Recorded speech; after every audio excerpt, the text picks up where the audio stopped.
Today I am pressure canning some black beans and I am going to stack them into my canner.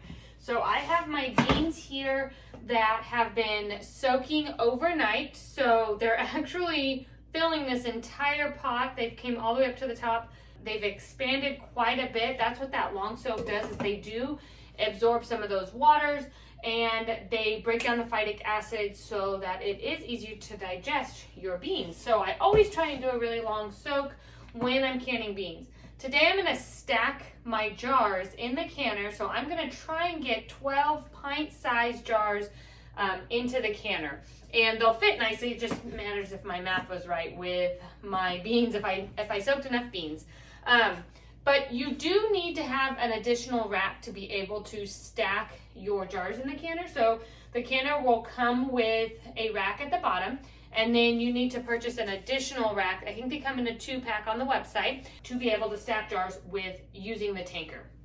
I also have my lids here by Denali Canning that I have ready to go, and I am going to drain these beans and then I'm actually going to move them to a bigger pot because I'll refill them with water and turn on my stove to bring them up to a boil. I want to cook these beans for about 30 minutes. They will be nowhere near done, but what it does is it makes them absorb more of the water, expands them a little more, and you can get a more appropriate headspace when you get them, start filling your jars to get them into the canner. So we're gonna go ahead and drain these, rinse them off, and get them into a bigger pot and fill them with water to get my beans starting to heat up. As the beans are heating up, I'm gonna go ahead and wash all of my jars over here with warm soapy water. I have 12 pint-sized jars, and that's what I'm hoping I will get enough beans to fill all of those jars.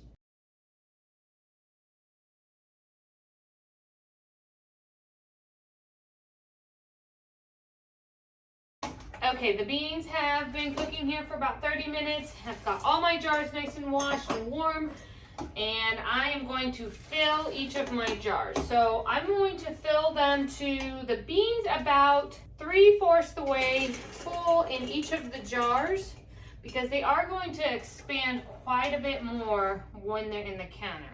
So I'm going to do the beans first, then I'll go through and add in the liquid. This just helps you to get the right headspace and fill the appropriate amount. I ended up having to go and wash 2 more jars. I had 14 pints in here. So this is going to be a nice full canner, and I won't have to can black beans for a very long time, which I'm very thankful for. Okay, so now this is a very optional step, but I like to put salt into my beans, so I do a 1/2 teaspoon of a good quality salt into each jar, and that's for pint-sized jars. If you were doing quart-sized jars, you can do 1 teaspoon of salt. And now I just have some hot water here, and I'm going to fill all of the jars to a very generous 1-inch headspace. So again, these beans are going to expand even more in the canner, and so you want to give them plenty of room to do that. Now that all of my jars are full, I'm just going to take this little tool here. You can use the back of a wooden spoon, and I'm going to put it down into each of the jars to get out any air pockets. You want to make sure that there are no air bubbles in your jars at all or in the liquid, otherwise you won't get a proper seal.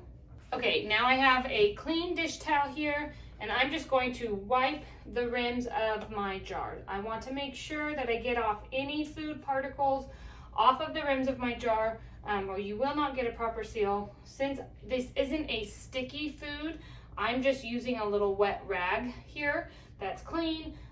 If it was something that was a sticky food, like apple pie or something like that, then you may want to use some dipped in a little bit of white vinegar. That way you can really get the grime off if there's anything that's sticky on the rims. All right, now I'm going to take my Denali Canning lids here, and I'm going to place them on each of my jars. And now I'm going to take my Denali Canning rings, and I'm going to screw each down fingertip tight. That just means that as soon as you hit resistance, you stop. Okay, now it is time to get everything into the canner. So I'm going to put my first layer in. I have several inches of water in the canner. You do not want your bottom layer to be completely submerged at all. So this means that you don't need a ton of water in it to start, because it is, as you're adding more jars and the heavy objects, it is going to rise up onto the jars. You want them to be at the very most halfway up the bottom jars. You do want to make sure none of your jars are touching each other, that they do have a little bit of space in between. Now I'm going to go ahead and just rest my rack right on the top here, and I'm going to stick these jars right on top. Okay, now that all of my jars are in the canner, I'm going to go ahead and place my lid on until you hear it slide into place. This has an automatic vent, so you keep your weight on the canner the entire time. I'm going to turn my stovetop on to about medium, and I'm going to let it vent itself, seal itself off, then it'll begin to build pressure. Once it reaches pressure, my weight here will start to rock back and forth and jiggle. That is when I know I can start my timer for 1 hour and 15 minutes to process these pint-sized jars. And if you were doing quart-sized jars, you wouldn't be able to stack them because they're too tall, but you would want to process those for 1 hour and 30 minutes. The timer has gone off, so I just turn my stovetop off, leave it right here on my stove, and I let it come down naturally all the way to 0. Once it comes down to 0, I wait a minimum of 20 minutes before I even remove the lid or remove any of the jars. Honestly, the longer it sits, the better. So the 20 minutes is minimum after it comes down to 0, but if you can let it sit for even longer, that's even better. The lid just slides right on off, and you can get all of your jars out. This is how you will can black beans in your Denali canning pressure canner, the tanker, with using the stacking method.